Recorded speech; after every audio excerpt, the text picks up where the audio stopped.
राम राम। मेरे परम पूज्य गुरुवर श्री सौरभ जी का एक श्लोक के हवाले से कथन है कि स्वयं पर विजय प्राप्त करना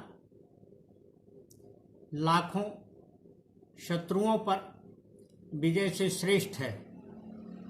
जब हम अपने मन को वश में कर लेते हैं तो खुद पर विजय प्राप्त करने की शुरुआत होती है। अहंकार पर नियंत्रण होता है।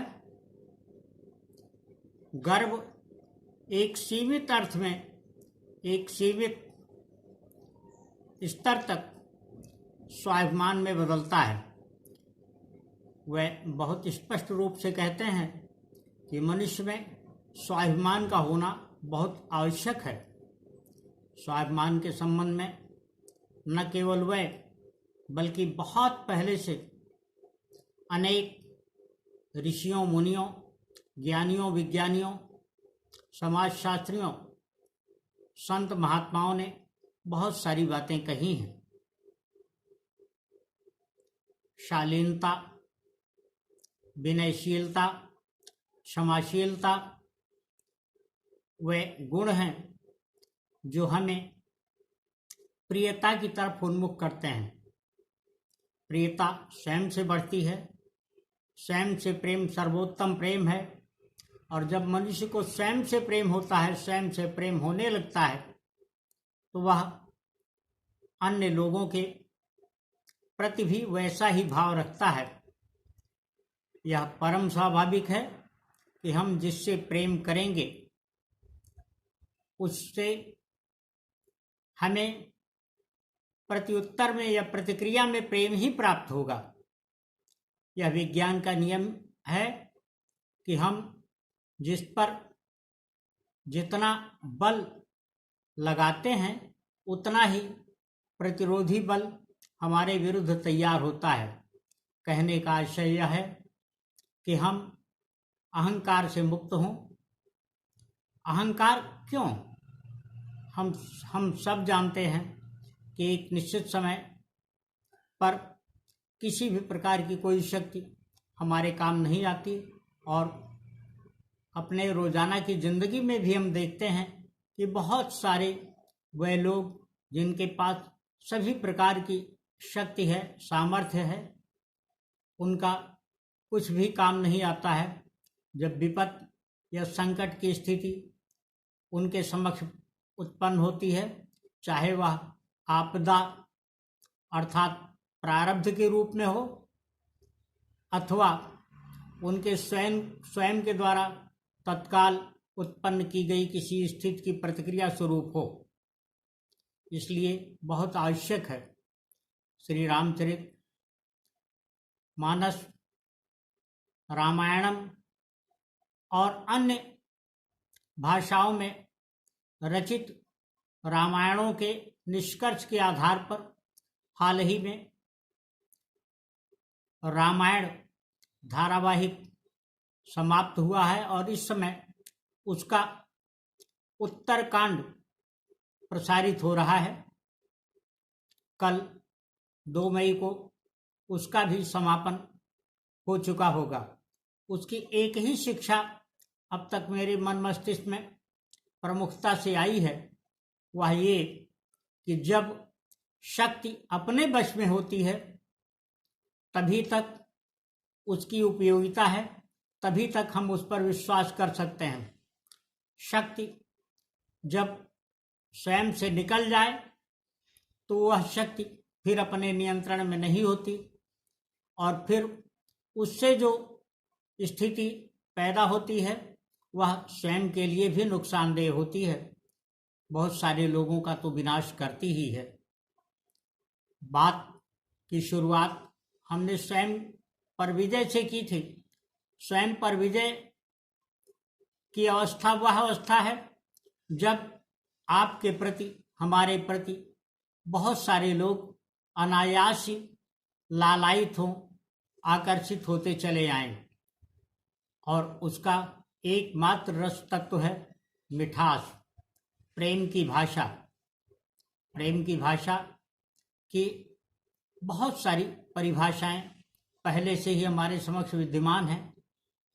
हम में से बहुत सारे लोग उनका उपयोग भी अपने दैनंदिन जीवन में किया करते हैं, लेकिन भाषा में मिठास, भाषा में मधुरता, भाषा का माधुर्य, यानी सामान्य बोलचाल में हमारी बातचीत में प्रियता का रस तत्व जब आकर उपस्थित होता है और वह हमारी वाणी, हमारे शब्दों से प्रवाहित होता है, तो वह बहुत सारे लोगों को स्वयमेव हमारे अपने ओर, हमारी अपनी तरफ आकर्षित करता जाता है।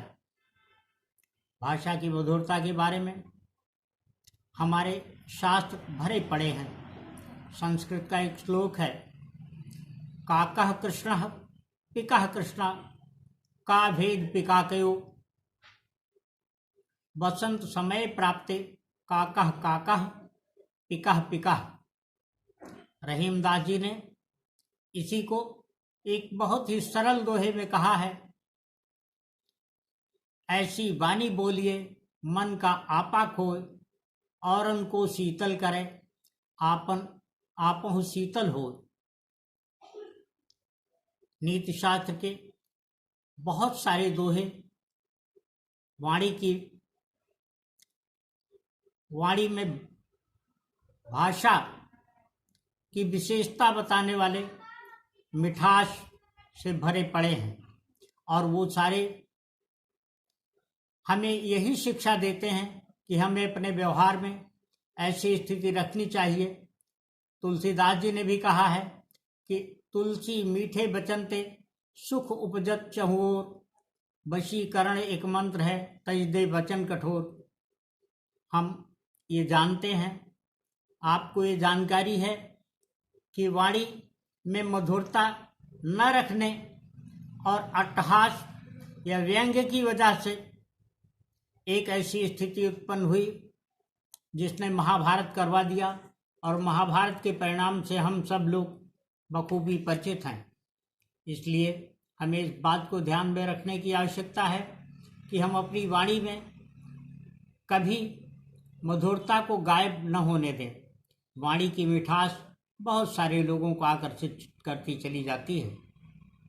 वाणी की मिठास की महत्ता के संबंध में बहुत सारे दोहे हमारे समाज में, हम लोगों के जनजीवन में प्रचलित हैं, जो हमें यही शिक्षा देते हैं कि हम उनका व्यवहार करें। हम अपने जीवन में बहुत बार विभिन्न बातचीत के क्रम में उनका उद्धरण तो देते हैं, उनकी चर्चा तो करते हैं, लेकिन जब स्वयं के व्यवहार पर आता है तो हम कदाचित उसे भूल जाते हैं और इस प्रकार की बात करने लगते हैं जिससे प्रतीत होता है कि हम स्वयं उस बात को, जिसको हमने दूसरों से कहा, दूसरों का ध्यान जिसकी तरफ हमने खींचा, वह हमारे अपने मन से, मस्तिष्क से, हमारी अपनी याद से गायब है। सदियों ये ध्यान में रखने की आवश्यकता है कि कोई शब्द तभी प्रभाव में आता है जब वह अपने व्यवहार में होता है। जब हम किसी शब्द को, किसी वाक्य को, किसी नीति को, किसी भी तरह की कोई बात को अपनी स्थिति में, अपने व्यवहार में लाकर उसको प्रयोग कर चुके होंगे तो अधिक साधक बनेगी, अधिक सिद्ध होगी।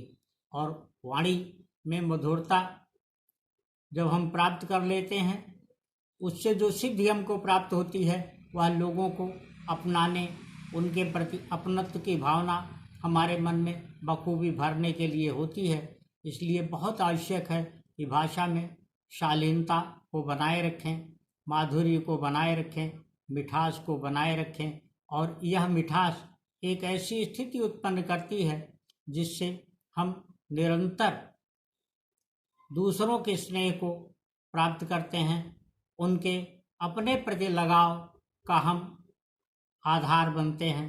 उसका कारण बनते हैं, उनका आकर्षण हम में बढ़ता चला जाता है। इसीलिए वाणी की मधुरता को हमेशा से सराहा गया है। वाणी की मधुरता का जब हम में आधिक्य होगा तो निश्चित ही बगैर किसी प्रयास से हम अहंकार से मुक्त होते जाएंगे। और जिस रोज लोगों को लगेगा कि हम कुछ भी प्रदर्शन के लिए नहीं अपितु अपने व्यवहार में ला करके हम लोगों को उससे प्रभावित होने के लिए कह रहे हैं, कहना चाहते हैं, उसको अपनाने के लिए अपील कर रहे हैं, आग्रह कर रहे हैं, लोग स्वयं उसे अपने व्यवहार में ला चुके होंगे और इससे बहुत ही अच्छी स्थिति पैदा होगी। की आवश्यकता है।